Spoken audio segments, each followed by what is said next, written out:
My name is John Rattray. I'm a former professional skateboarder. I was a professional skateboarder for about 10 years. In my hometown in Aberdeen, I remember walking down and I saw two older kids. They were like wearing leather jackets. One of them had the flannel shirt around the waist. It was flapping in the wind, and both of them ollied up the median of there was a little dual carriageway going down. That was the coolest thing ever. I wanted to do that. And then my gran bought me a little plastic polyprop skateboard that was on. Once the skate shop opened, that's kind of what drew everyone in together, and you got to walk in there. And it was interesting, it was not a skate shop on its own, it was an American sports store. It's called Quarterback. So they had basketballs, baseballs, baseball mitts, and then all the skateboard decks around the wall on the top, hung up on the wall. So when you walk in there, the skateboards were like the most impressive thing because of all the color, all the artwork. Everyone that was interested in it from the city would show up at the shop, and then we'd make plans to go and skate this or that spot. My dad died when I was 13. He was an alcoholic. I think I threw myself into skating real hard at that point. And I think there's something about skateboarding because it hurts. It's hard to get good. You really need to kind of push the edge of kind of your ability to progress. And that can be painful sometimes, but yeah, I think that the sort of reaction against what happened with my dad was something that pushed me. My mum would take us around to like little local contests. We even went down to all the way to Chelmsford one time for a skate contest, and it turned out it was a vert contest, so we didn't end up skating, but we went and skated. I think we went to Romford and stuff like that at that point. So that was the mum sponsorship. And then Jamie Blair from Clan Skates started sort of properly flowing me some stuff and got a distributor deal going with New Deal UK. So I would get boards and some shoes from them. And then I moved to Glasgow to study at university, and at that point met Colin Kennedy. Colin and I were skating a lot together, and ended up on Panic. Then we started traveling down to stay with McGee. Then we consolidated into Blueprint. Yeah, then we'd film Waiting for the World. I think I was on circuit at that point. Went on a video radio trip when it was Muska Jamie kind of at the helm. And then Jamie asked me to ride for Zero at that point. And that was after being at Slam City Jam, and Lopez had asked me when I'm going to ride for Zero. So the fact they were both asking, I was like, oh, okay, this is a real thing. You know, I was never really a rail skater. And I don't think I ever got on Zero to be a rail skater. It was like, I think they have that covered. I'll just be relatively rock.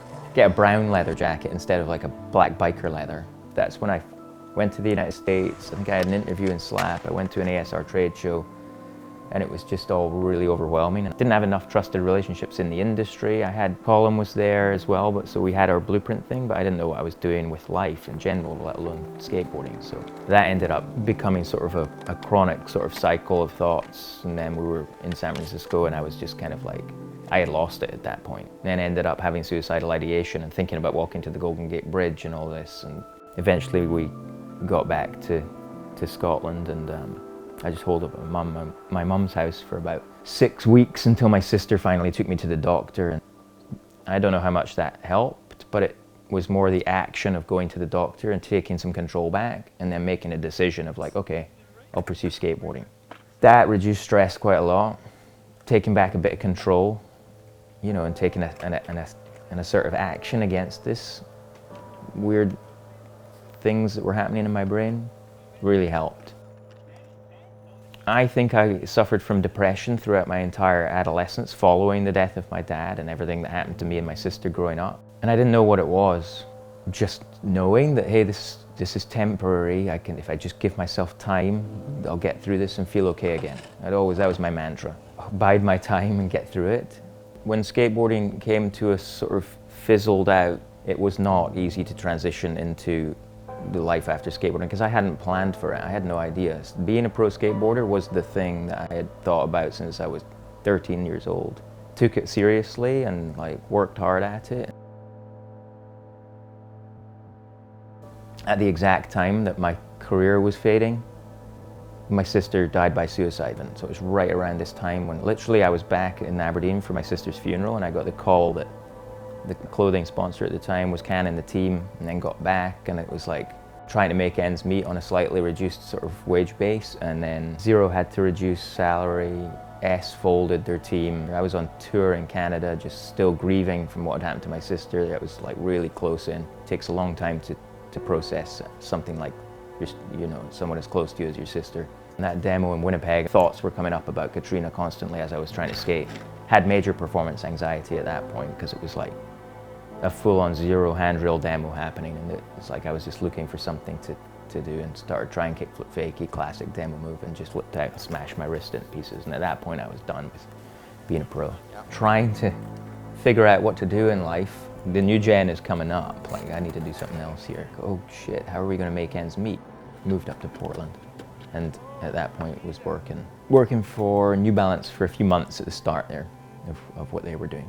And Portland got the opportunity to work with Nike SB in marketing, so did that since. I think there's so much opportunity just for team managers and company owners and thinking, hey, what sort of transferable skills does each of my riders have that I can kind of get them thinking about and getting them going in on? I think that skaters would value that and feel like, oh, thanks for like asking me and seeing that I've got some potential beyond just skating. And I think it would be really helpful for kids' psychological well-being as we come into these transition periods in life where it can be really challenging. I mean, for me, I think that growing up in a house with a terminal alcoholic, seeing that happen as a kid, you don't know that that's not normal. He died in 1990. The Adverse Childhood Experience study didn't start until 95. He didn't have maybe the therapeutic skills that we now actually have really good understanding of, processing what had happened to my dad as a kid. Like, addiction is a mental health problem that probably came from what happened to him as a kid. Yeah, I still feel like I drink too much. I try and keep a handle on it. But, you know, I'll get into patterns where I'm like, each night just having a couple, and then it starts to affect your sleep, and then I have to like mindfully be like, oh no, I work on it really daily.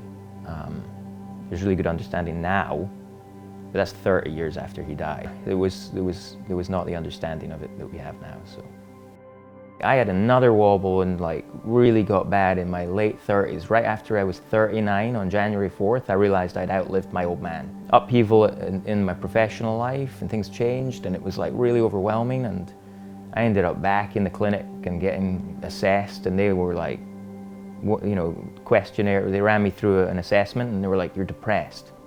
Paranoid delusions of persecution and all this was happening. And I remember the attending doctor turned to my wife and he was like, delusions of persecution? How long's he been experiencing this? And I was sitting there thinking, delusions? No, man, you don't know what's happening. They're trying to, you know, I was like, go away with it.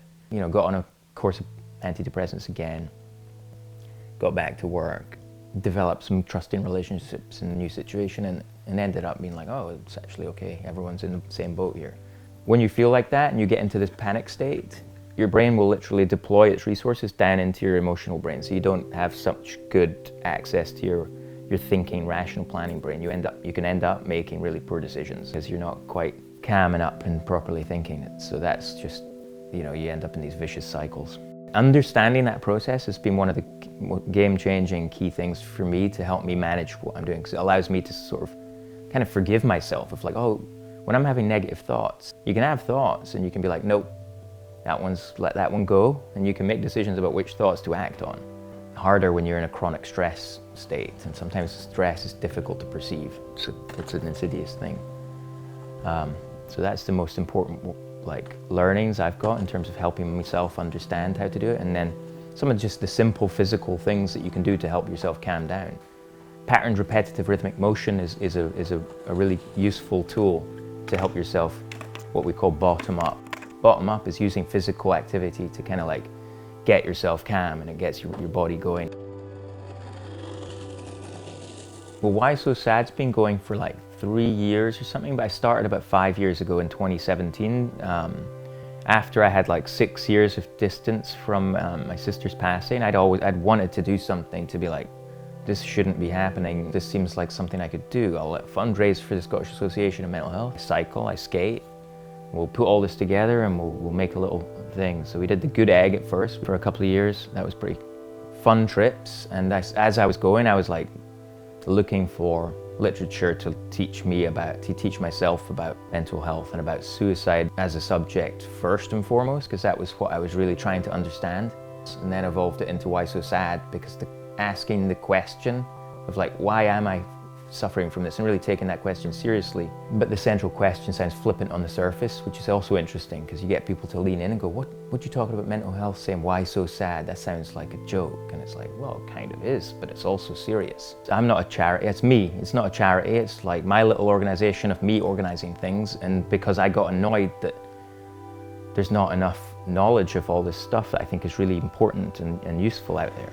Hey, read this essay that I've done that sort of encapsulates some of the stuff I've learned, and it's like, it'll take you 10 minutes, laying breadcrumbs so that kids out there, you know, young people out there, skaters, friends of skaters, anyone that likes skating, I don't care. Or if you don't like skating, I don't care either.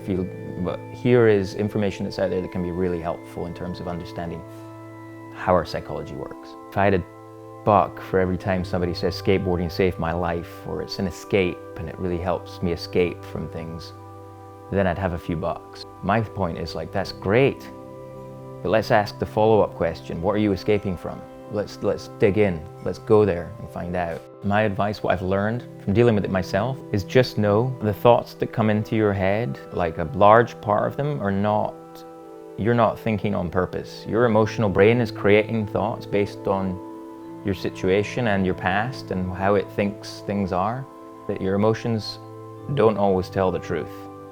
So just know that there's a way of managing through. There's a lot of good information out there now about how this works. Seek it out, learn a bit about what these psychological processes are, and it will empower you to help manage your own sort of emotional and stress response and get through. You can. That'd be what I would say.